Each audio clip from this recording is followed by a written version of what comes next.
खास करके जो हमारा 2047 का जो विकसित भारत का जो एक उद्देश्य है, जो एक गोल प्रधानमंत्री मोदी जी ने जो तय किया है, मुझे लगता है कि उसको हम लोग प्राप्त कर पाएंगे।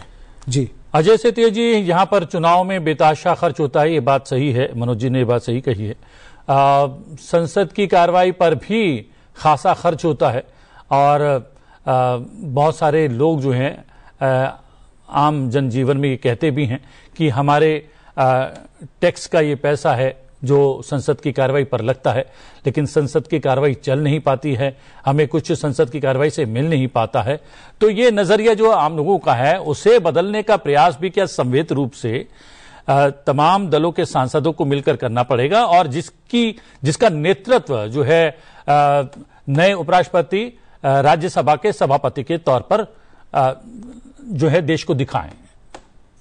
ये बात सही है, लेकिन जो आपने पहले बात कही कि वन नेशन वन इलेक्शन, उसका कुछ आंशिक असर जरूर सदनों को सुचारू रूप से चलने में मददगार होगा। सिर्फ संसद नहीं बल्कि विधानसभाओं में भी, क्योंकि रोज रोज का राजनीतिक एजेंडा नहीं आएगा। रोज रोज के राजनीतिक एजेंडे से जमीन पर कोई फर्क उनके नहीं पड़ेगा, क्योंकि चुनाव एक साथ होंगे, 5 साल बाद होंगे, बीच बीच में चुनाव नहीं होंगे, तो आंशिक रूप से सदन को चलाने में मदद मिलेगी। निश्चित रूप से मैं आपसे सहमत हूं, लेकिन उससे और ज्यादा व्यापक फायदे देश को मिलने वाले हैं अगर वन नेशन वन इलेक्शन हो तो। पहले 4 इलेक्शन साथ साथ ही हुए हैं। जो लोग कहते हैं कि साथ साथ नहीं हो सकते, जो उसके अंदर संविधान के अंदर थोड़ी बहुत प्रॉब्लम्स आ गई हैं, उपचुनाव की और वो सारी चीजों की, मध्यवर्ती चुनाव की, उसको कैसे सॉल्व किया जा सकता है, राज्यपाल की भूमिका कैसे सीमित की जा सकती है, या राज्यपाल का पद की जरूरत पड़े तो खत्म भी किया जाए, लेकिन देश को इस बोझ से बचाया जाए कि रोज रोज के जो चुनाव हो रहे हैं, चुनावों पर जो बेतहाशा खर्च हो रहा है और संसद की कार्रवाई पर बेतहाशा खर्च होकर के बर्बाद होता है। पहले तो 100 दिन तो संसद चलती थी, अब 100 दिन संसद भी नहीं चलती है। तो ये सारी चीजों को, लोकतंत्र को मजबूत करने के लिए बहुत जरूरी है कि वन नेशन वन इलेक्शन हो।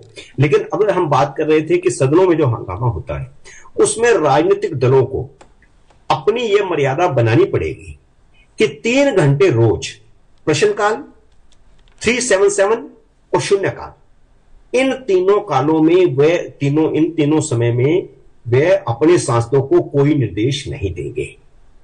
ये एक राजनीतिक दलों पर पाबंदी एक तरह से लगनी चाहिए। किस ढंग से लगे उसका स्वरूप देखना पड़ेगा सरकार को, या संसद के जो दोनों सभापति हैं उनको देखना पड़ेगा कि कोई आप ना तो व्हिप लागू कर सकते हैं इन तीनों समय में, ना आप कोई निर्देश दे सकते हैं। ये काल सांसदों का है, ये सांसदों के पास रहना चाहिए। सांसदों को तय करना चाहिए कि उनको क्या करना है क्या नहीं करना। राजनीतिक दलों से उससे मुक्ति दिलवानी चाहिए सांसदों को, यह बहुत जरूरी है। राकेश जी, एक और चीज है, हमने देखा कि विभिन्न मुद्दों को उठाकर सदन के भीतर हंगामा किया जाता है विपक्ष की ओर से, और जब काफी हंगामा हो जाता है और सत्ता पक्ष जो है चर्चा के लिए तैयार भी हो जाता है, चर्चा होती भी है, लेकिन जब उस चर्चा का जवाब संबंधित मंत्री के द्वारा दिया जाता है तो बहिर्गमन किया जाता है, सदन से चले जाते हैं, वॉकआउट कर देते हैं। उस उत्तर को, उस रिप्लाई को सुनने के लिए उपस्थित तक भी नहीं रहते हैं। ये एक जो परंपरा है उसको भी क्या बदलने की आवश्यकता है? वॉकआउट की परंपरा तो पहले भी रही है। राकेश जी बोल रहे हैं। जी जी, नहीं प्रतिबिंब जी, ये परंपरा नहीं है, ये पार्टी का एजेंडा है। परंपरा ये होती है कि सदन में जब चर्चा होती है किसी विषय पर तो पक्ष विपक्ष दोनों एक दूसरे को सुनते हैं। भाई, विपक्ष का भी सांसद बोलता है और सत्ता पक्ष का भी सांसद बोलता है। उसके बाद संबंधित व्यक्ति उस पर रिप्लाई करता है। रिप्लाई में वो सारे बिंदुओं को इंगित करता है जो जो प्रश्न खड़े किए गए विपक्ष की तरफ से। तो हम इसलिए वहां से बहिर्गमन कर जाते हैं क्योंकि हम एक राजनीतिक प्रदर्शन तैयार करना चाहते हैं कि देखिए साहब, हमारे मन मुताबिक जवाब नहीं आया, हमने जो विषय उठाया वो जवाब नहीं आया, और इसके लिए हम इसका बहिर्गमन कर गए। तो हम आपसे वही बोल रहे हैं कि 3 विधाओं पे काम शुरू हो गया है। बीएसी की बैठक हाउस के अंदर और हाउस के बाहर। हाउस के बाहर जब हम उसका बहिर्गमन करके बाहर आते हैं तो हम जो सत्ता पक्ष की तरफ से जवाब आ रहा उसके पहले ही हम अपनी बाइट दे चुके होते हैं। तो बाइट हमने क्या किया, हम एक फिक्स फॉर्मेट पे अपनी बात रख दी है वहां पे। तो हम जनता को ये मैसेज करना चाहते हैं कि सत्ता पक्ष जो भी कर रहा है वो सब खराब कर रहा है, हम जो कर रहे हैं सब कुछ अच्छा कर रहे हैं। तो जब आप राजनीतिक एजेंडा लेके काम करते हैं तो वहां पे सदन में इस तरह की परिस्थितियां पैदा होती हैं। नहीं तो सदन में अब आप देखेंगे इस समय पर देखने में ये आ रहा है कि जब आपका सदन शुरू होता है तो कोरम पूरा करने के लिए बहुत समय तक घंटी बजा के रखनी पड़ती है कि आप आइए। फिर राजनीतिक पार्टियां फोन करती हैं कि भाई आप आइए, कोरम पूरा नहीं हो रहा, तो सांसद घर से आता है, उसके बाद कोरम पूरा होता है। कोरम पूरा होने के बाद फिर पार्लियामेंट शुरू होता है। पार्लियामेंट शुरू होने के बाद धीरे धीरे करके सांसद चले जाते हैं, वही सदस्य बचता है जिसको बोलना होता है। तो हमारी सुनने की प्रवृत्ति भी कमजोर हो गई है, हम सुनना भी नहीं चाहते हैं। मुझे याद है कि यूपीए गवर्नमेंट के समय पर पहले कालखंड में ज्ञानेश्वर जी उस समय पर जीवित थे और राज्यसभा में वो महंगाई के खिलाफ बोल रहे थे। कितने सुंदर शब्दों में, मुझे आज भी वो शब्द याद है, कितने सुंदर शब्दों में उन्होंने कहा जिससे भारत की जनता समझ गई। बोले पहले हम जेब में पैसा लेके जाते थे और जेरी कैन में तेल लेके आते थे, अब हम झोला में पैसा लेके जाते हैं और बोतल में तेल लेके आते हैं। मतलब आप समझिए देश का जो जनमानस है इस बात को कितना बेहतर तरीके से समझेगा। वो सांसद थे यहाँ राज्यसभा में, उस तरह के लोग थे। मुरली मनोहर सांसद तो अभी भी हैं राकेश जी, लेकिन अवसर भी मिलना चाहिए, सदन की कार्रवाई सुचारू रूप से चलनी भी चाहिए। लेकिन आज जो तस्वीर जो है उपराष्ट्रपति पद के चुनाव को लेकर जो तस्वीर लगातार नजर आ रही है सुबह 10 बजे से लेकर अभी तक, वो बड़ी सुनहरी है। ऐसी सुनहरी तस्वीर सदन की कार्रवाई के दौरान भी हमें देखने को मिले, हम लोगों की यही चाहत है।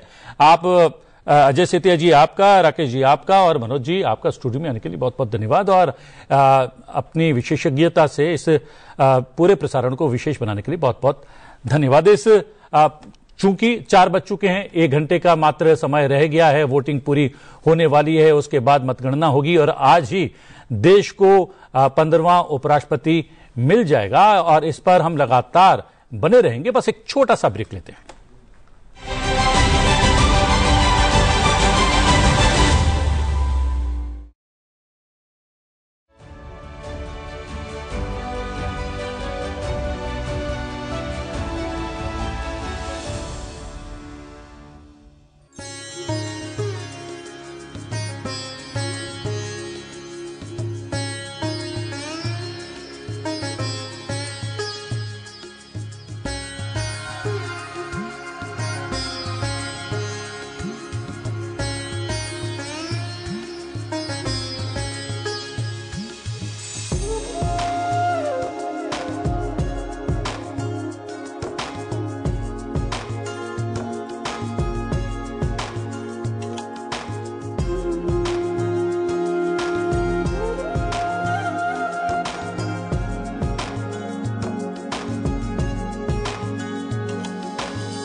नमस्कार, स्वागत है आप सभी का। मैं हूं प्रीति सिंह। आज संसद भवन में एक ऐतिहासिक प्रक्रिया चल रही है।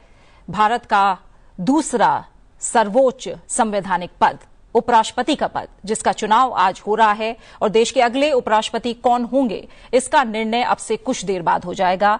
मतदान सुबह 10 बजे शुरू हुआ और शाम 5 बजे तक मतदान की प्रक्रिया चलेगी और मतदान की समाप्ति के बाद परिणाम की घोषणा आज कर दी जाएगी। एनडीए की ओर से सीपी राधाकृष्णन उम्मीदवार हैं, जबकि इंडिया गठबंधन की ओर से सुप्रीम कोर्ट के पूर्व न्यायाधीश बी सुदर्शन रेड्डी मैदान में हैं। उपराष्ट्रपति चुनाव में लोकसभा और राज्यसभा के सांसद वोटिंग करते हैं और यह प्रक्रिया शाम 5 बजे तक चलती रहेगी।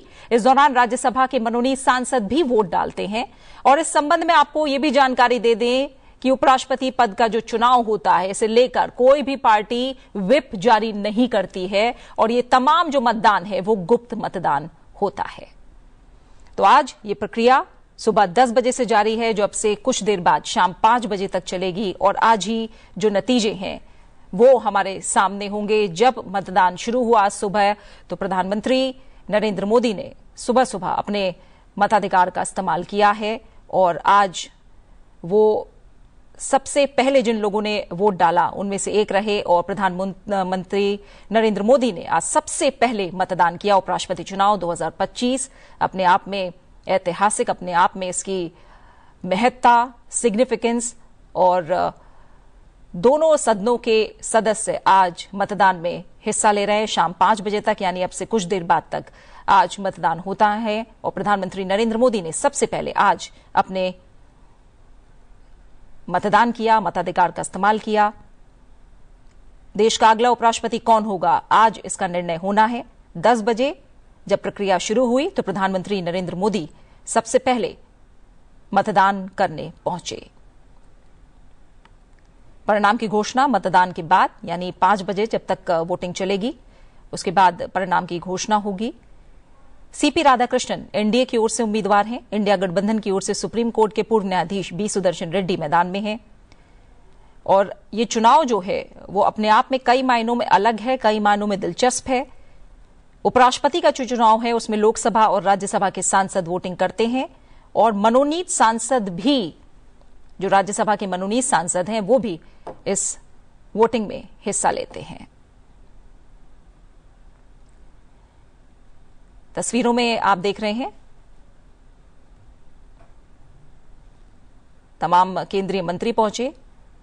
गृह मंत्री अमित शाह भी उन चेहरों में शामिल रहे जिन्होंने शुरुआती दौर में ही मतदान किया।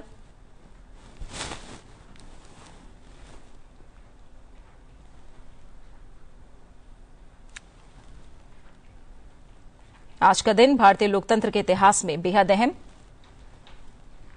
संसद भवन में देश के दूसरे सर्वोच्च संवैधानिक पद, उपराष्ट्रपति पद के चुनाव के लिए मतदान जारी है। प्रधानमंत्री नरेंद्र मोदी ने सबसे पहले मतदान किया। गृह मंत्री अमित शाह, तमाम केंद्रीय मंत्री आज अपने मताधिकार का इस्तेमाल करने पहुंचे। लोकतंत्र का पर्व, जहां सीधे सीधे जनता भागीदारी नहीं करती, लेकिन परोक्ष रूप से जनता की भागीदारी होती है। और लोकसभा अध्यक्ष ओम बिरला भी आज अपने मताधिकार का इस्तेमाल करने पहुंचे। लोकसभा अध्यक्ष ओम बिरला, उनके साथ भी तमाम केंद्रीय मंत्री मौजूद थे जिन्होंने एक एक करके अपने मताधिकार का इस्तेमाल किया। आज उपराष्ट्रपति पद के लिए वोटिंग की। कुछ ही देर में नतीजे हमारे सामने होंगे, लेकिन बेहद दिलचस्प तस्वीरें आती रही दिन भर आज, जो लोकतंत्र के पर्व की ये खूबसूरती दिखाती रही कि किस तरह एक एक वोट की अपनी अहमियत है। और आज प्रधानमंत्री नरेंद्र मोदी से लेकर लोकसभा अध्यक्ष ओम बिरला, तमाम केंद्रीय मंत्री, तमाम सांसद, जिसमें राज्यसभा के मनोनीत सांसद भी मौजूद हैं, उन सभी ने एक एक करके अपने मताधिकार का इस्तेमाल किया। 4 तस्वीरों के जरिए आज आप दिन भर की हलचल, सरगर्मियां देख सकते हैं। और इन चारों तस्वीरों में आप देख सकते हैं प्रधानमंत्री नरेंद्र मोदी, लोकसभा अध्यक्ष ओम बिरला, तमाम केंद्रीय मंत्री, राज्यसभा के उपसभापति राजनाथ सिंह जी, गृह मंत्री अमित शाह, तमाम केंद्रीय मंत्री आज एक एक करके पहुंचे हैं सुबह 10 बजे से जब मतदान की प्रक्रिया शुरू हुई।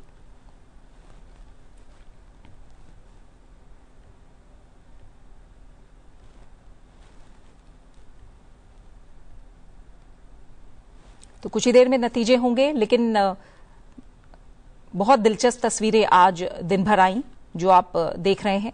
संसद के दोनों सदनों के जो सांसद हैं उनकी पसंद आज तय करेगी कि उपराष्ट्रपति पद के लिए जो चुनाव हुए हैं उनके नतीजे क्या रहेंगे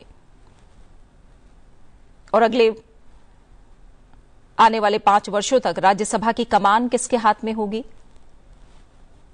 देश के दूसरे सर्वोच्च संवैधानिक पद उपराष्ट्रपति के पद पर कौन आसीन होगा, कयास हैं इसे लेकर, लेकिन जो औपचारिक परिणाम हैं वो कुछ ही देर बाद, जब 5 बजे मतदान की प्रक्रिया पूरी होगी उसके बाद हमारे सामने होंगे।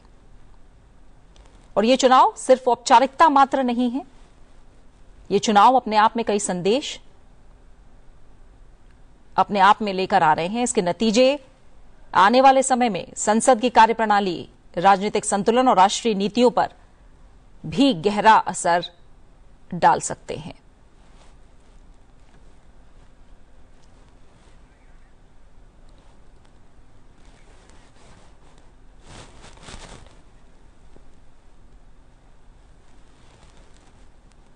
आज दिन भर संसद टीवी पर आप उपराष्ट्रपति पद के चुनाव से जुड़ी तमाम कवरेज देख रहे हैं, चुनाव की प्रक्रिया की बारीकियों पर गहराई से विश्लेषण और बातचीत, और इस पद की जो संवैधानिक अहमियत है उस पर भी विश्लेषण लगातार संसद टीवी पर सुबह से जारी है। उपराष्ट्रपति के रूप में राज्यसभा के सभापति की भूमिका कितनी महत्वपूर्ण है ये हम सब जानते समझते हैं, और इसे लेकर लगातार प्रकाश संसद टीवी पर डाला गया है। राजनाथ सिंह अपने मताधिकार का इस्तेमाल उन्होंने किया, अमित शाह, तमाम केंद्रीय मंत्री, आज सुबह से उपराष्ट्रपति पद के चुनाव को लेकर हलचल जारी रही।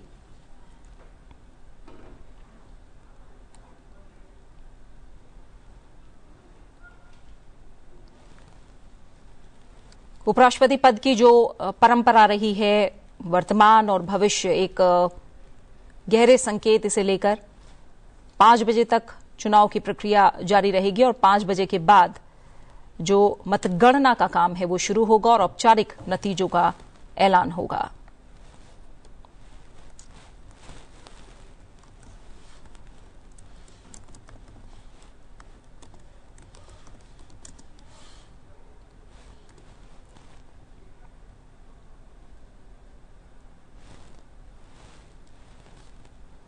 जेपी नड्डा, नितिन गडकरी, हरदीप सिंह पुरी,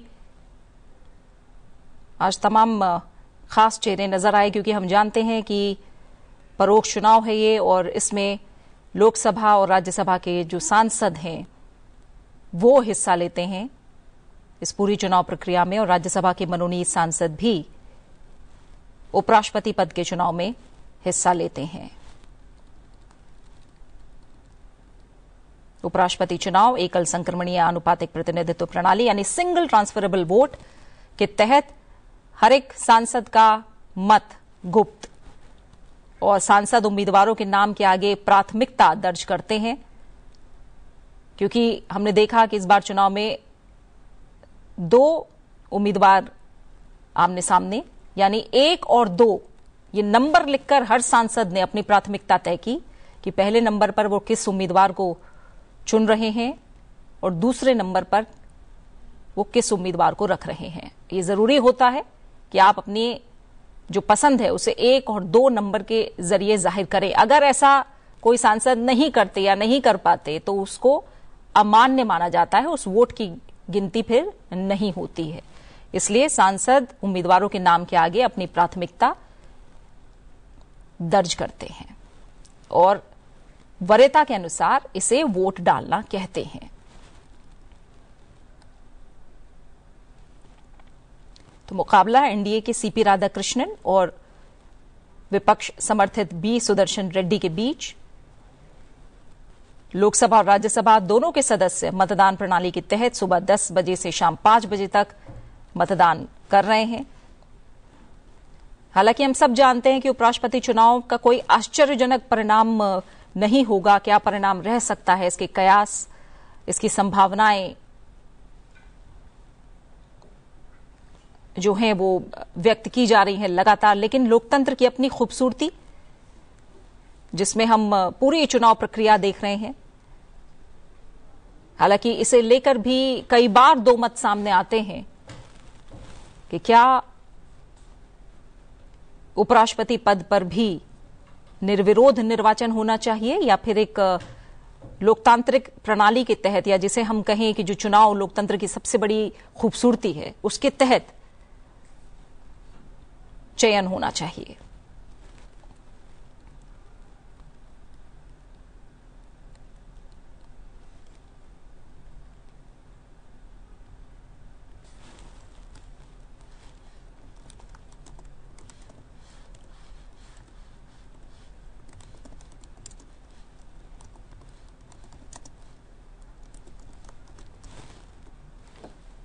अलग अलग दलों के सांसद टीवी स्क्रीन पर हमें दिख रहे हैं, एक एक करके किस तरह से उन्होंने मताधिकार का इस्तेमाल किया। उस भारतीय संविधान में हम जानते हैं कि उपराष्ट्रपति का जो पद है वो अनुच्छेद 63 के जरिए स्थापित है, जो एक महत्वपूर्ण संवैधानिक पद है। और उपराष्ट्रपति राज्यसभा के पदेन सभापति के रूप में काम करते हैं। और कई ऐसी परिस्थितियां होती हैं, अगर कोई ऐसी परिस्थिति हो जिसमें राष्ट्रपति का आकस्मिक अवकाश या मृत्यु की स्थिति में, या राष्ट्रपति के रूप में रहते हुए अगर राष्ट्रपति अस्वस्थ हैं, तो कई ऐसे स्थितियों का वर्णन संविधान में है जब उपराष्ट्रपति राष्ट्रपति के रूप में काम करते हैं। ये पद देश में संवैधानिक जो निरंतरता है उसे बनाए रखने के लिए बेहद महत्वपूर्ण है। विधायी और कार्यकारी दोनों भूमिकाएं उपराष्ट्रपति निभाते हैं।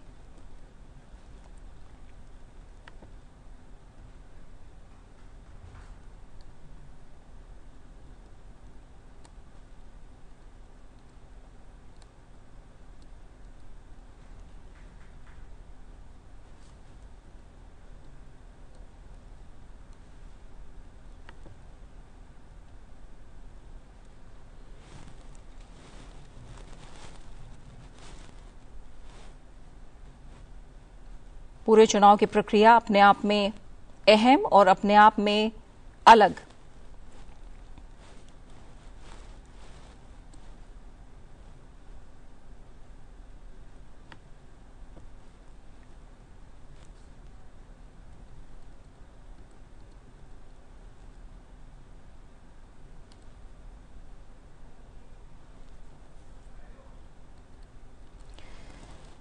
उपराष्ट्रपति जिनकी सबसे बड़ी जिम्मेदारी या कहें सबसे महत्वपूर्ण जिम्मेदारी राज्यसभा के पदेन सभापति के रूप में होती है।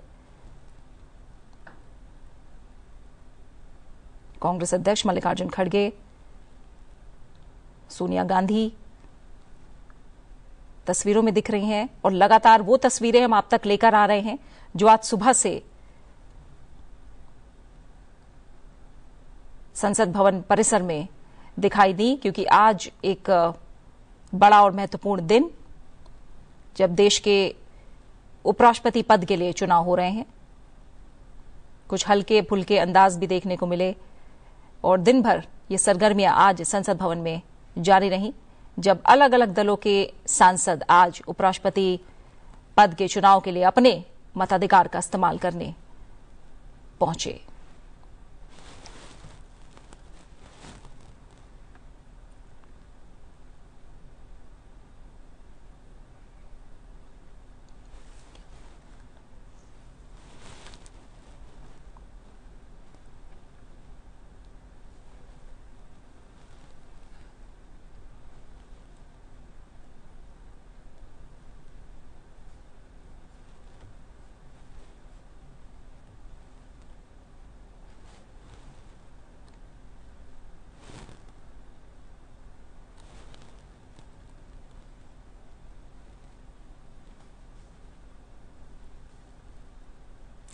उपराष्ट्रपति राज्यसभा के पदेन सभापति, और हम जानते हैं एक बहुत बड़ी जिम्मेदारी और उसी के साथ एक बहुत बड़ी चुनौती, एक चैलेंज उपराष्ट्रपति के सामने होता है जब वो राज्यसभा के पदेन सभापति के रूप में काम करते हैं।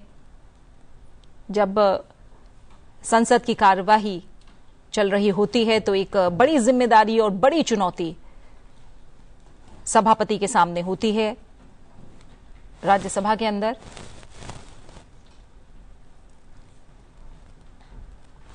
तो संवैधानिक जो भूमिका और महत्व है वो अपने आप में बहुत बड़ी हो जाती है। तो ये दोहरा कार्य, दोहरी जिम्मेदारी, उपराष्ट्रपति एक साथ विधायी यानी राज्यसभा के सभापति के रूप में और कार्यकारी यानी राष्ट्रपति के रूप में कार्य करते हुए भी भूमिकाएं निभाते हैं। तो उपराष्ट्रपति का पद अपने आप में बेहद महत्वपूर्ण और बेहद जिम्मेदारी भरा। संवैधानिक तमाम प्रावधान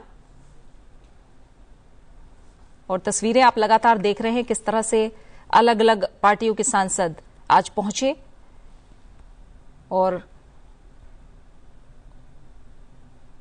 अपने मताधिकार का इस्तेमाल किया है। एक एक वोट की कीमत है। व्हिप जारी नहीं होता किसी भी पार्टी की तरफ से,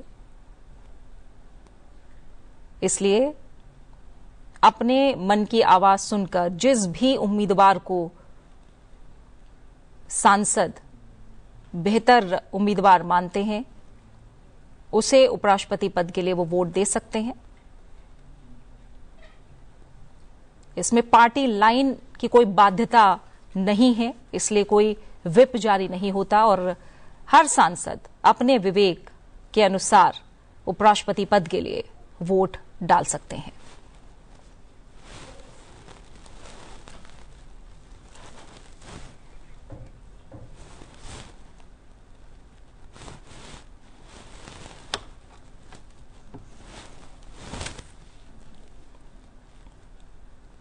तो संवैधानिक प्रावधान में संविधान में अनुच्छेद 63 से उपराष्ट्रपति पद का, उनके कार्यों का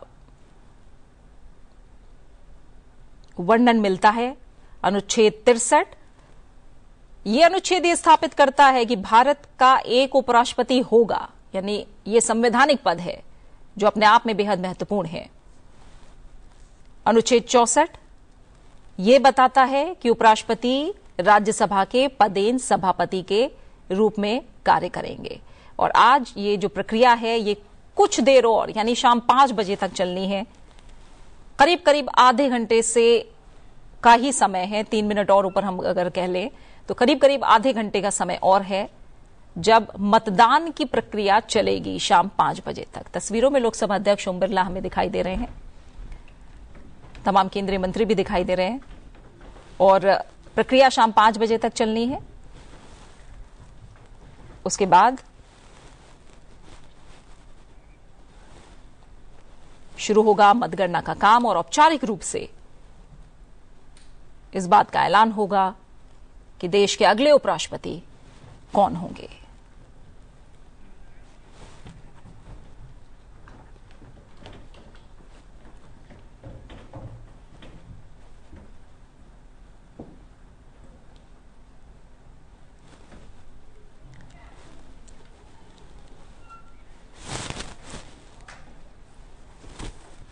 और लगातार संसद टीवी पर इससे जुड़ी कवरेज और इससे जुड़ा जो विश्लेषण है वो जारी है और हम तमाम बारीकियों को समझने की कोशिश कर रहे हैं कि क्यों आज का दिन महत्वपूर्ण है, कैसे जो उपराष्ट्रपति का पद है वो अपने आप में काफी महत्वपूर्ण हो जाता है, किस तरह की जिम्मेदारियां हैं और अलग अलग संदेश, संकेत, मायने निकल रहे हैं आज के दिन के।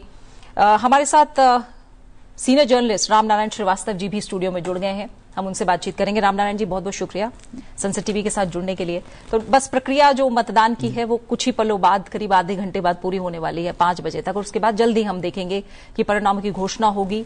तमाम संभावनाएं हैं, हालांकि नजर इस बात पर है कि कैसा मार्जिन रहता है, किस तरह से नतीजे हमारे सामने आते हैं। लेकिन जो भी आज दिन भर प्रक्रिया रही या इस बार जो भी उपराष्ट्रपति को लेकर प्रक्रिया अब तक सामने आई है, कितना महत्वपूर्ण, कितना अलग, क्या सिग्निफिकेंस आप देख पा रहे हैं? देखिए, उपराष्ट्रपति देश का दूसरा सबसे बड़ा संवैधानिक पद है। इसका महत्व बहुत ज्यादा है और पूरे देश की निगाहें थी कि इस बार जो चुनाव हो रहा है, जिन परिस्थितियों में हो रहा है, उनमें किस तरह का प्रदर्शन रहता है, क्योंकि विपक्ष ने भी अपना पूरा जोर लगाया हुआ था। क्योंकि संसद के दोनों सदनों का जो निर्वाचक मंडल होता है वो मतदान करता है और सत्ता पक्ष के पास पहले से ही बहुमत से ज्यादा का आंकड़ा है, तो ये तो तय था सत्ता पक्ष का उम्मीदवार ही इसमें आगे रहेगा। लेकिन फिर भी एक कयासबाजी रहती है कौन किसके पक्ष में मतदान करता है, क्योंकि इसमें व्हिप लागू नहीं होता है, तो सभी स्वतंत्र रहते हैं। लेकिन जो माहौल रहा, वो जो उत्साह रहा आज देखने में आया, वो काफी ज्यादा रहा। लंबी लंबी लाइन लगी रही, एक घंटे तक सांसदों ने इंतजार किया वोट डालने के लिए। मतलब सभी में, भले ही बीच में चुनाव हो रहा, लेकिन सबका उत्साह उतना ही था जितना कि आमतौर पर पूरे 5 साल बाद चुनाव होने में होता है। और ये भी महत्वपूर्ण चीज है कि सत्ता पक्ष ने पूरी ताकत लगाई अपनी, इसके बावजूद कि उसे पता था कि हमारे पास जीत का आंकड़ा है, लेकिन उसने संपर्क किया सभी से। खुद उसके उम्मीदवार सीपी राधाकृष्णन ने सभी दलों सहयोगियों से आग्रह किया, विपक्ष ने भी अपनी पूरी बात रखी है। तो एक कुल मिला के देखा जाए तो एक बहुत ही अच्छे माहौल में और एक बहुत ही रोचकता के साथ इस चुनाव को लड़ा गया है। अब नतीजे शाम को जब आएंगे उससे साफ हो जाएगा कि किस तरफ जाते हैं। हालांकि एक अनुमान सभी को है क्या होना है, लेकिन चुनाव के नतीजे आने के पहले कोई इसको उजागर नहीं करता है। उसके बाद की भी तैयारियां हो गई हैं कि चुनाव नतीजे आने के बाद किस तरह के कार्यक्रम होने हैं, वो सारी चीजें चल रही हैं। लेकिन चुनाव की प्रक्रिया जो रही है वो आज इतना अच्छा, नई संसद भवन में पहली बार मतदान हुआ है, तो उसका भी एक लोगों में बड़ा उत्साह था, तो वो भी एक देखने में आया यहाँ पर। और कुल मिलाकर के देखा जाए तो दोनों सदनों के सांसदों ने जिस तरह से अपना मत रखा, और जो आज भी आपस में जो सांसदों के बीच में चर्चा हो रही थी, उसमें भी कहीं ना कहीं आपस में एक तरह की चुहलबाजी, कटाक्षबाजी होती रही। मतलब एक ऐसा नहीं था कि सामान्य चुनाव के एक नीरस चुनाव हो कि ठीक है चुनाव हो रहा है, बीच में हो रहा है, कर रहे हैं, लेकिन नहीं, पूरी उससे लड़ा गया चुनाव है, इसलिए काफी इसकी रोचकता रही। हाँ बिल्कुल, वो तस्वीरों में भी हम देख रहे थे, हल्के पुल्के अंदाज में बातचीत भी है, मुस्कुराहट भी बनी हुई है, तो बहुत अच्छी तस्वीरें भी आज दिन भर सामने आती रही हैं। चुनाव को लेकर, क्योंकि आज उपराष्ट्रपति पद का चुनाव है रामनारायण जी, और जाहिर तौर पर संविधान में उपराष्ट्रपति को दूसरी उच्चतम संवैधानिक स्थिति में रखा गया, राज्यसभा के वो चेयरमैन भी होते हैं, पदेन सभापति होते हैं। पूरी इस भूमिका को अगर भारत की संवैधानिक संरचना के तहत हम समझें तो कितना महत्वपूर्ण है? कई बार ये माना जाता है कि सिर्फ प्रतीकात्मक है, सेरेमोनियल है, या इसकी वास्तविक शक्ति और प्रभाव भी है जो लोगों की समझ में उतने नहीं आते। तो क्या लगता है कि इसे हम सिर्फ प्रतीकात्मक माने या अपने आप में इसकी शक्तियां भी कई सारी? देखिए, हमारे यहाँ संसदीय लोकतंत्र है जिसमें अपना जो जुडिशरी, अपना जो अपनी विधायिका है, उसका जो प्रमुख सत्ता केंद्र है वो प्रधानमंत्री के हाथ में रहता है। लेकिन राष्ट्रपति और उपराष्ट्रपति जो कि संवैधानिक प्रमुख और उप प्रमुख हैं, उनकी शक्तियों में न तो कमी है, न ही उनको आप एक तरह से आप मुहर नहीं मान सकते, केवल आप उनको स्टाम्प पैड नहीं मान सकते हैं। उनकी अब शक्तियां हैं, लेकिन उनका उपयोग वो आपात स्थिति में ही करते हैं, सामान्य तौर पर नहीं किया जाता है। इसलिए उनको आप निर्धारित करना केवल एक सेरेमोनियल पोस्ट है, ऐसा नहीं है बिल्कुल भी। इनके अपने संवैधानिक दायित्व हैं। और उपराष्ट्रपति तो चूंकि हमारी संसदीय प्रणाली का इतना महत्वपूर्ण अंग है कि एक सदन का वो सभापति भी होते पदेन, तो राज्यसभा का पूरा संचालन ही उपराष्ट्रपति के तहत होता है, जो कि महत्वपूर्ण सदन होता है। तो ऐसी स्थिति में उपराष्ट्रपति का दायित्व तो राष्ट्रपति के मुकाबले कहीं कम नहीं होता है। उनकी जिम्मेदारी उतनी ही रहती है, और उनका जो एक सतत संपर्क रहता है सांसदों के साथ नियमित रूप से, क्योंकि वो उपसभापति हैं, संसद में रोज उनका आना होता है, मिलना जुलना होता है, तो वो कहीं ना कहीं जनप्रतिनिधियों के बहुत करीब होते हैं, और जनप्रतिनिधियों के करीब होने से वो जनता के भी करीब होते हैं। तो सीधे तौर पर कहीं ना कहीं उपराष्ट्रपति है वो जनता से भी जुड़ा रहता है, रोजमर्रा की लाइफ जुड़ा रहता है। वो देखता है सांसद किस तरह सवाल कर रहे हैं, जनता के जनहित के क्या मुद्दे उठा रहे हैं, उनको भी सुनता है, समझता है, और उन पर संसद में बहस कराने की अनुमति कर देता है, और बहुत सारे विधेयकों पर चर्चा होती है, उनमें भी वो उपस्थित रहता है। तो उपराष्ट्रपति की भूमिका कहीं भी किसी भी तरह से कम नहीं है, बल्कि संवैधानिक पद पर रहते हुए, इतने उच्च पद पर रहते हुए भी वो एक तरह से जनप्रतिनिधि के तौर पर भी संसद में उपस्थित रहते हैं। तो हम जानते हैं कि जो संविधान में उल्लिखित है उसमें अनुच्छेद 66 कहता है कि बदेन सभापति वो होंगे जो उपराष्ट्रपति होंगे देश के। एक तरह से माना जाए कि जो राज्यसभा है, यानी जो पार्लियामेंट की कार्यप्रणाली है, उसे कैसे आकार दिया जाए, इन शब्दों में क्या वर्णन किया जा सकता है उस जिम्मेदारी का? देखिए, संसदीय लोकतंत्र में हमारे यहाँ राष्ट्रपति, उपराष्ट्रपति, प्रधानमंत्री, मंत्रिपरिषद पूरा एक तरह से वर्गीकरण किया हुआ है। संविधान में सभी को अपने अपने कर्तव्य दायित्व दिए गए हैं। जहां तक सवाल राष्ट्रपति उपराष्ट्रपति की भूमिका का है संसदीय लोकतंत्र में, वो सरकार को निर्देश देने, सहयोग करने, सरकार को उचित सलाह देने के लिए उसका काम किया जाता है। जब भी कोई संकट आता है, किसी कोई समस्या आती है, वो राष्ट्रपति के पास जाके मिलकर अपनी बात रखता है, जबकि विपक्ष को लगता है, किसी को लगता है कि सरकार उसकी बात नहीं सुनी जा रही है, सरकार में उसकी सुनवाई नहीं हो रही, तो राष्ट्रपति उपराष्ट्रपति के पास जाते हैं। हालांकि राष्ट्रपति के रहते हुए उपराष्ट्रपति अपनी शक्तियों का इस्तेमाल नहीं करते हैं क्योंकि वो राष्ट्रपति में निहित शक्तियां हैं, लेकिन राष्ट्रपति की अनुपस्थिति में उपराष्ट्रपति के पास पूरे वही अधिकार रहते हैं जो राष्ट्रपति के पास में रहते हैं। और जहां तक विभिन्न दलों के साथ संपर्क करना, अपनी न्यायपालिका, कार्यपालिका, विधायिका और तीनों के बीच सामंजस्य का एक बड़ा दायित्व भी राष्ट्रपति के पास रहता है, जो अंतर्निहित रूप से कहीं न कहीं उपराष्ट्रपति के पास भी रहता है। तो उपराष्ट्रपति की भूमिका संसदीय लोकतंत्र में काफी ज्यादा है। जैसे कि हम देखते हैं अमेरिका में जिस तरह से वाइस प्रेसिडेंट चुना जाता है, उसकी भूमिका कम नहीं होती है। हालांकि वहां पर राष्ट्रपति प्रणाली है, अलग चीज है, लेकिन हमारी संसदीय प्रणाली भी जो कि हमने ब्रिटेन से ली हुई है, उसके अपना है उसी तरीके से, उसमें उपराष्ट्रपति की भूमिका भी काफी महत्वपूर्ण है। ठीक है, और इसीलिए कहीं ना कहीं जो उम्मीदवारों का चयन है वो भी अपने आप में महत्वपूर्ण होता है। बिल्कुल, उम्मीदवार इसलिए महत्वपूर्ण होता है क्योंकि राष्ट्रपति उपराष्ट्रपति केवल आपके स्टाम्प पैड नहीं, सेरेमोनियल नहीं है, उनको देश की राजनीति, देश की जो व्यवस्था है, शासन व्यवस्था है, जो संविधान के अनुसार चलने वाली व्यवस्था है, उसको भी उनको देखना होता है, उसको नियंत्रित करना होता है। तो सिर्फ आप किसी को बिठा दो, उसको संविधान का ज्ञान नहीं हो, संविधान के बारे में उसे बार बार किसी से सलाह लेनी पड़े, ये भी उचित नहीं होता है। इसलिए उम्मीदवार तय करने के बाद हम तय करते हैं कि वो इतना योग्य हो कि वो संविधान की सारी स्थितियों को समझ सके, उनको अनुसार निर्देश दे सके और सभी अंगों, तीनों अंगों, कार्यपालिका, न्यायपालिका, विधायिका के बीच में सामंजस्य स्थापित कर सके। बिल्कुल। कुछ और जिम्मेदारियों की अगर बात करें और अगर हम विस्तार थोड़ा सा और दें, हाउस के अंदर, उच्च सदन के अंदर ही अगर हम बात करें, तो कितनी चुनौती, क्योंकि पहला जो सेशन होगा वो आगामी शीतकालीन सत्र होगा, जो भी उपराष्ट्रपति चुने जाते हैं वो राज्यसभा के पदेन सभापति के रूप में पहला जो अपना कार्यकाल शुरू करेंगे वो शीतकालीन सत्र के दौरान करेंगे। अभी हमने देखा जब मॉनसून सेशन गुजरा है उसमें से भी तमाम संदेश निकले हैं, हमने देखा किस तरह से जो लगातार था व्यवधान उत्पन्न रहा, बहुत सारी चुनौतियां थी। तो इन चैलेंजेस को देखते हुए आप क्या मानते हैं कि जो नए उपराष्ट्रपति होंगे उनको किस तरह से तैयारी करनी होगी, या कैसे जो उनका व्यक्तित्व है उसका प्रभाव हम इस दौरान देख सकते हैं? देखिए, एक बात तो यह है कि पहले हमें लगभग ये तय है कि उपराष्ट्रपति पद पर सीपी राधाकृष्णन का चुना जाना पूरा संभावित है। तो उसी दृष्टि से इसका हम एक नया आकलन कर सकते हैं, क्योंकि वो 2 बार लोकसभा के सदस्य रहे हैं, राज्यपाल रहे हैं, तो उनको इस चीज़ का काफ़ी अनुभव है विधायी संसदीय कि हमें किस तरह से चीज़ों को नियंत्रित करना है, किस तरह से संचालन करना है। और राज्यसभा की जो स्थिति है, उच्च सदन की स्थिति है, उसमें सभापति का बड़ा दायित्व होता है कि वो विपक्ष को भी पूरा मौका दे और सरकार को भी वो आगे बढ़ने दे, सरकार का कामकाज भी करवाए।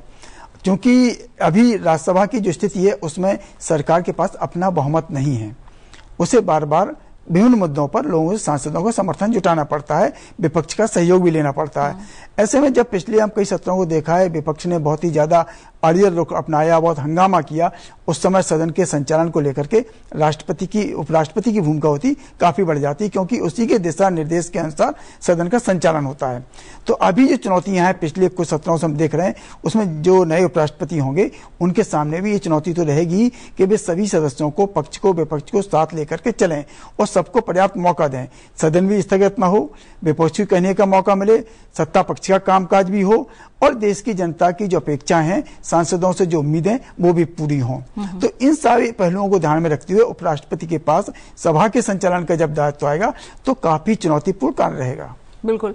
और कैसे और गहराई में अगर हम जाएं, जब पॉइंट ऑफ ऑर्डर की बात होती है या फिर बिल्स को रिफर करने की बात होती है या मोशंस टू कमिटीज की बात होती है, बहुत सारे ऐसे पल आते हैं, मौके आते हैं। 267 रूल को देखकर भी हमने देखा तमाम चर्चाएं पहले रही हैं। तो बहुत से ऐसे पल आएंगे जब देखा जाएगा कि उपराष्ट्रपति का जो विवेक है या उनकी जो कार्यप्रणाली है वो किस तरह की रहती है। तो तमाम बारीकियां होंगी, जहां जैसा आपने कहा कि सीपी राधाकृष्णन जी को एक तरह से औपचारिकता रह गई है कि परिणाम घोषित करने की, उनका जो पीछे बैकग्राउंड रहा है, जो अनुभव रहा है, वो किस तरह से काम आएगा? देखिए, राधाकृष्णन जी की जहाँ तक सवाल है, उनके पास व्यापक अनुभव है, राजनीति का भी, संवैधानिक पदों दायित्वों का भी, सांसद का भी, और वो चूंकि दक्षिण भारत से आते हैं तो बहुत सारे देश की परिस्थितियों को समझते हैं। उत्तर भारत में उन्होंने काम किया हुआ है, इस दृष्टि से वो बहुत सारे मुद्दों को खुद ही समझते हैं और किस तरह से उनको उसको उपयोग में लाना है, किस तरह से संचालन करना है, किस तरह से सभा में रहते हुए सभी को साथ लेके चलना है, इसमें वो काफी अनुभवी है। इसलिए उनको बहुत ज्यादा समस्या इसलिए नहीं आएगी। कोई नया व्यक्ति आता, नए परिवेश से आता, तो उसको बहुत सारी चीजें समझनी पड़ती, करनी पड़ती और उस हिसाब से चलाना पड़ता। लेकिन संसदीय प्रक्रिया की जानकारी होने की वजह से वो पहले दिन से ही निश्चित रूप से अपने दायित्व को बेहतर ढंग से निभाएंगे, चाहे वो नियम प्रक्रिया हों, सदन के विभिन्न कामकाज के मौके हों, विभिन्न नियमों में चर्चाओं की बात हो, या बहुत सारे विधायी कामकाज की बात हो, या सरकार के जब सरकार सत्ता पक्ष विपक्ष में कई बार टकराव होता है उनको सुलझाने की बात हो। तो निश्चित रूप से इनमें उनका अनुभव जो है, अभी तक का जो उनका अनुभव रहा, वो बहुत काम में आएगा। और हमें उम्मीद करनी चाहिए कि नए उपराष्ट्रपति जो हैं वो बेहतर ढंग से जिस तरह की स्थितियां उत्पन्न हुई उनको भी समाधान करेंगे और आगे सदन को ले जाने का काम करेंगे। बिल्कुल। बहुत सी और जिम्मेदारियां हैं। अगर हम थोड़ा सा उच्च सदन से आगे बढ़ें तो हम जानते हैं कि अस्थायी राष्ट्राध्यक्ष के रूप में भी उनकी भूमिका है। ऐसी परिस्थितियों का वर्णन है संविधान में जब वो कार्यकारी राष्ट्रपति के रूप में भी जिम्मेदारी निभा सकते हैं। इससे आगे भी अगर हम बढ़ें, हमने बहुत से ऐसे मौके देखे हैं रामनारायण जी, जब शैक्षणिक संदर्भ में यानी एजुकेशनल इंस्टीट्यूट्स में हमने देखा है उपराष्ट्रपति कई बार जाते हैं, छात्रों को एक तरह से प्रेरित करते हैं, मोटिवेट करते हैं। बहुत से ऐसे पल हैं और बहुत से ऐसे इंसिडेंट्स हैं जहां हम जिक्र कर सकते हैं कि उपराष्ट्रपति अपने आप में देश निर्माण में किस तरह से अलग भूमिका निभा रहे हैं। तो ऐसे में आप कैसे देखते हैं जो लगातार हम बदलता परिप्रेक्ष्य और बदलती भूमिका हम देख रहे हैं उपराष्ट्रपति की, वो उसको किस नजरिए से देखा जाए, कैसे समझा जाए? देखिए, इस समय हम एक नए लक्ष्य की ओर चल रहे हैं। हमने तय किया है विकसित भारत 2047 तक, आत्मनिर्भर भारत। तो इसमें विभिन्न मोर्चों पर सरकारों को काम करना पड़ रहा है। सरकार के साथ में आपकी जो भी पदों पर, संवैधानिक पदों पर बैठे व्यक्ति हैं, उनकी भूमिका बढ़ जाती है। राष्ट्रपति, उपराष्ट्रपति, संवैधानिक प्रमुख, उप प्रमुख, उनकी जिम्मेदारी बढ़ जाती है। क्योंकि उपराष्ट्रपति के पास केवल राज्यसभा का संचालन नहीं है, उनके पास दूसरे बहुत सारे दायित्व होते हैं जिनका वो निर्वहन करते हैं। जैसा कि आपने कहा कि अभी वो विभिन्न शैक्षणिक संस्थाओं में जाते हैं, कई कार्यक्रमों में भाग लेते हैं, सामाजिक कार्यों की संस्थाओं में भी जाते हैं। तो उनका एक दायरा बहुत व्यापक है उनका, जिसमें वो प्रवास करते हैं, राज्यों में जाते हैं, आप बहुत सारी यूनिवर्सिटीज में जाते हैं, छात्रों के बीच जाते हैं, वैज्ञानिकों के बीच जाते हैं, किसानों के बीच जाते हैं, व्यापारियों के बीच जाते हैं, बहुत सारी बड़ी संस्थाएं उनके बीच जाते हैं। तो उनका जो एक मार्गदर्शन मिलता है इस समय उनका, वो काफी महत्वपूर्ण होता है। वो एक दिशा निर्देश देते हैं और चूंकि वो राजनीतिक व्यक्ति नहीं होते हैं तो इसका महत्व और ज्यादा बढ़ जाता है कि वो गैर राजनीतिक दृष्टि से सिर्फ देश के विकास के हित से, देश की उन्नति के लक्ष्य को सामने रखकर ही वो अपनी बात रखते हैं और कहते हैं। तो जब भी वो स्टूडेंट्स के बीच जाएंगे या युवाओं के बीच जाएंगे या महिलाओं के बीच जाएंगे तो उनकी बात का जो असर होगा, जो प्रभाव होगा, वो कहीं दूसरे राजनेताओं की अपेक्षा में कहीं ज्यादा होगा। तो इस दृष्टि से उपराष्ट्रपति की जो भूमिका रहेगी गैर संसदीय कामकाज में, वो बहुत ज्यादा महत्वपूर्ण बढ़ जाती है। हमने देखा पहले भी जो उपराष्ट्रपति रहे हैं उन्होंने जिस तरह के कार्यों का निर्वहन किया, जिस तरह से उन्होंने समाज के विभिन्न वर्गों के बीच जाकर के बात रखी है, विभिन्न मुद्दों पर रखा, जल संरक्षण की बात हो, आपके पर्यावरण संरक्षण की बात हो, बहुत सारे ऐसे महत्वपूर्ण विषय हैं, ज्वलंत विषय हैं जो कि हमारे सतत जीवन से जुड़े हुए हैं, उनमें भी उनकी भूमिका अहम रहती है। और चूंकि जब उपराष्ट्रपति अपने आप को बहुत ज्यादा इन कार्यों में व्यस्त रखते हैं तो देश के निर्माण में उनकी भूमिका भी बहुत महत्वपूर्ण होती है और देश एक तेजी से आगे बढ़ता है, जो कि हमको हमारे जो लक्ष्य है विकसित भारत का 2047 का, उसको हासिल करने में काफी मददगार साबित होगा। बिल्कुल। और इससे भी थोड़ा सा और गैर संसदीय कार्यों की अगर हम बात कर ही रहे हैं, थोड़ा सा और हम आगे बढ़े तो विदेशी दौरों में हमने देखा है कई बार जो डेलीगेशन का प्रतिनिधित्व है वो उपराष्ट्रपति करते हैं। तो किस तरह का प्रभाव तब पैदा होता है, कितना उनकी पर्सनालिटी का भी असर पड़ता है, किस तरह का मैसेज है, जो उनका व्यवहार है या जो उनकी शैली है वो कैसे देश की सॉफ्ट पावर को बढ़ा सकती है?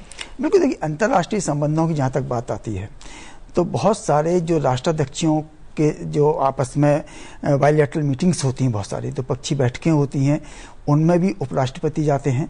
दौरे करते हैं और बहुत सारे ऐसे देश होते हैं जिनसे हमारे सांस्कृतिक संबंध प्रगाढ़ करने की बात आती है, राजनीतिक संबंधों को मजबूती देने की बात आती है, आप बहुत सारे समझौते होते उनको करने की बात आती है, विभिन्न स्तरों पर एक दूसरे का मेल जोल रहने की बात आती है। तो उनमें जब राष्ट्रपति उपराष्ट्रपति की जो यात्राएं होती हैं या विभिन्न देशों के राष्ट्रपति उपराष्ट्रपति जब भारत आते हैं, उनके जो द्विपक्षीय वार्ताएं होती हैं, चर्चाएं होती हैं, वो काफी महत्वपूर्ण होती हैं।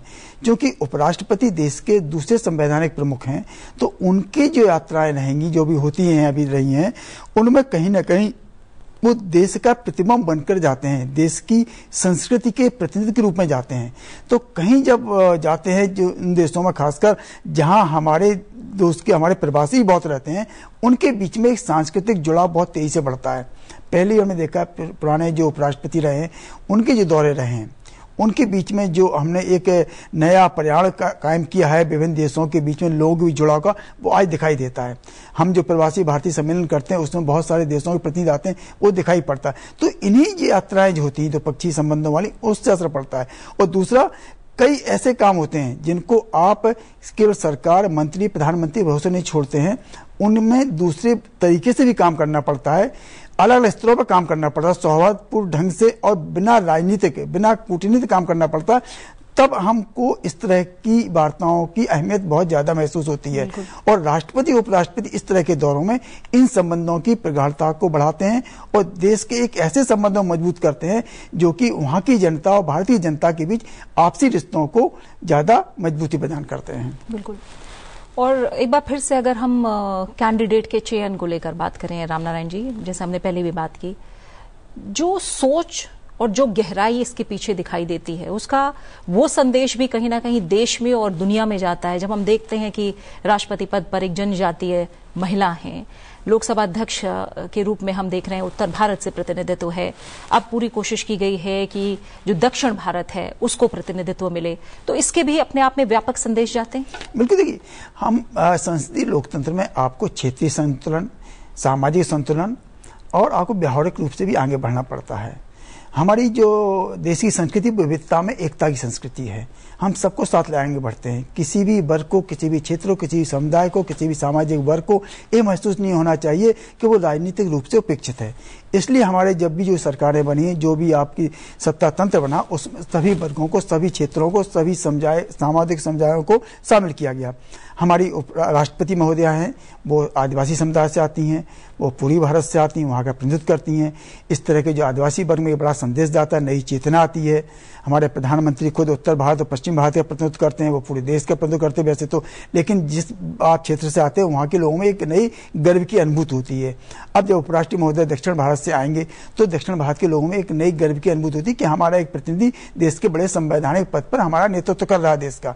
तो इस तरह की भावना जाती है तो लोगों में एक नई स्वस्फूर्ति की भावना जागृत होती है, जिससे कि सामाजिक निर्माण और देश के निर्माण में काफी अहम योगदान मिलता है। एक सामाजिक चेतना भी इससे बहुत तेजी से बढ़ती है। तो जब हम देख रहे हैं कि हमारे विभिन्न पदों, संवैधानिक बड़े पदों पर बैठे हुए नेता हों, चाहे लोकसभा अध्यक्ष हों, राज्यसभा के सभापति हों, प्रधानमंत्री हों, तो ये सभी अलग अलग क्षेत्रों का जब प्रतिनिधित्व करते हैं तो कहीं ना कहीं पूरी देश की सामाजिक एकता और जो क्षेत्रीय एकता वो ही मजबूत होती है। जो कि हम कहते हैं अखंडता और एकता की बात करते हैं, विविधता में एकता की बात करते हैं, वो इन्हीं सब चीजों से जुड़ती है और मजबूत होती है। और क्योंकि भारत की जो लोकतांत्रिक खूबसूरती है, जिसे आपने भी अपने शब्दों के जरिए बयां किया, इसको और अगर गहराई से हम इसकी पड़ताल करें तो हम देखते हैं बहुत से पड़ोसी देश में भी जिस तरह से सत्ता का हस्तांतरण है, जिस तरह से हमने देखा है खूबसूरती से, जिस खूबसूरती से भारत में सत्ता का हस्तांतरण होता है, दूसरी जगह तख्ता पलट जैसी स्थितियां आती हैं। तो कहीं ना कहीं इसीलिए भारत के लोकतंत्र का उदाहरण पूरी दुनिया में दिया जाता है, उसकी मजबूती का, उसकी खूबसूरती का उदाहरण दुनिया में दिया जाता है। यही सब वजह हैं जो इसे और आगे लेकर जाती हैं।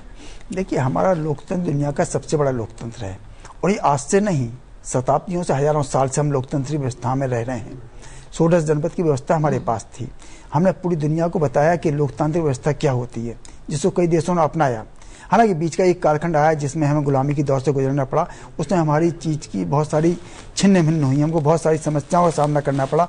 लेकिन अब जो हालात हैं, जो स्थितियां हैं, जैसा कि आपने कहा, हमारे पड़ोसी देशों में जिस तरह के हालात बने हुए हैं, उसको देखते हुए भारत इस समय सारी दुनिया को संदेश दे रहा है कि लोकतांत्रिक व्यवस्था से किस तरह से विकास को बढ़ाया जा सकता है, किस तरह से अंतर्राष्ट्रीय शांति और स्थिरता को हम मजबूत कर सकते हैं। आज के भारत का जो नेतृत्व है वो पूरी दुनिया के लिए अनुकरणीय है। हमने पिछले एक दशक में जिस तरह से आर्थिक मजबूती कर, राजनीतिक मजबूती कर जो दुनिया को संदेश दिया है कि भारत सिर्फ एक विकासशील देश नहीं है, हमारी क्षमता विकसित देश की है। आज हम 5वीं बड़ी अर्थव्यवस्था से 4थी अर्थव्यवस्था के रूप में पहुंच गए हैं और जल्दी उससे आगे बढ़ेंगे। तो ये रातों रात नहीं होता, हमारे देश की अंतर्निहित क्षमता है, हमारे देश के अंदर वैल्यूज में बहुत सारी चीजें हैं, हमारे पास हमारे लोगों की, हमारी जो मैन पावर है, जो वर्क पावर है, उसमें बहुत क्षमता है। पूरी दुनिया में हमारे लोग बड़े अच्छे साइंटिस्ट हैं, बड़े बड़े इंजीनियर्स हैं, सॉफ्टवेयर में काम कर रहे हैं। तो जब वो इकट्ठे रहते हैं, जब उनको कोई नेतृत्व मिलता है, तो वो हमको एक नए आयाम प्रदान करता है। तो भारत का जो इस समय नेतृत्व है, जो हमारे संवैधानिक पदों पर बैठे हुए व्यक्ति हैं, वो एक ऐसा नेतृत्व प्रदान कर रहा है देश को, जो देश को राष्ट्रीय नहीं अंतर्राष्ट्रीय स्तर पर भी मजबूती कर रहे हैं और दुनिया के कई देशों को हम संदेश दे रहे हैं कि उनको आगे बढ़ने के लिए कैसे व्यवहार करना चाहिए। आज कई देश देख रहे हैं कि भारत को हम अनुकरण करें, भारत की संसदीय प्रणाली को, भारत की चुनाव प्रणाली को हम अनुकरण करें, और किया जा रहा है।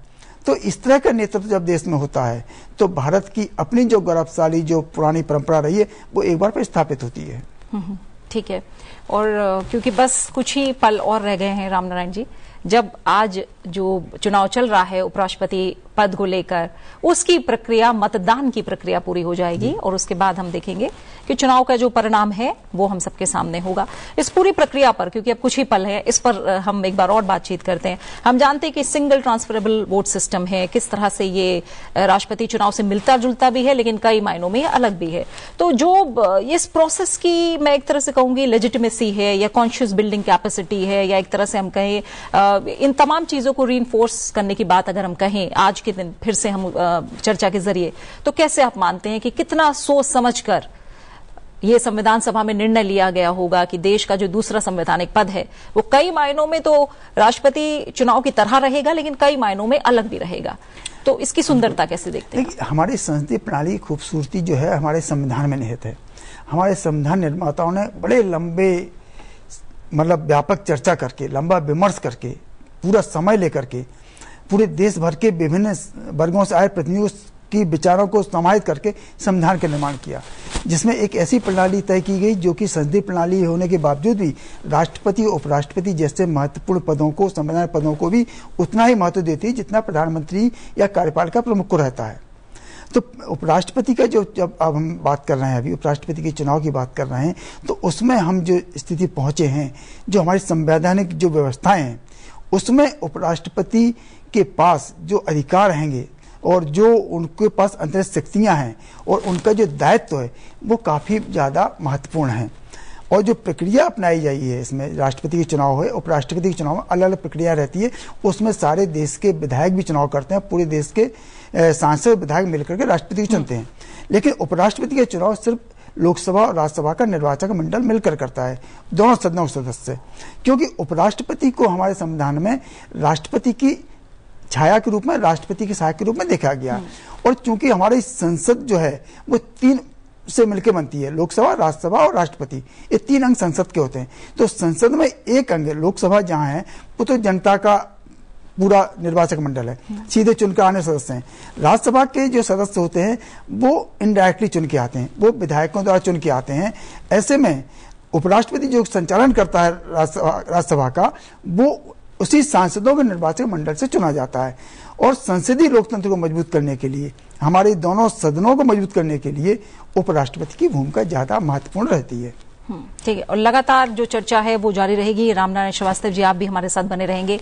लगातार ये विश्लेषण और चर्चा हम उपराष्ट्रपति पद के चुनाव को लेकर संसद टीवी पर जारी रखेंगे। फिलहाल कुछ पलों के ब्रेक के लिए हम रुक रहे हैं, आप बने रहिए हमारे साथ।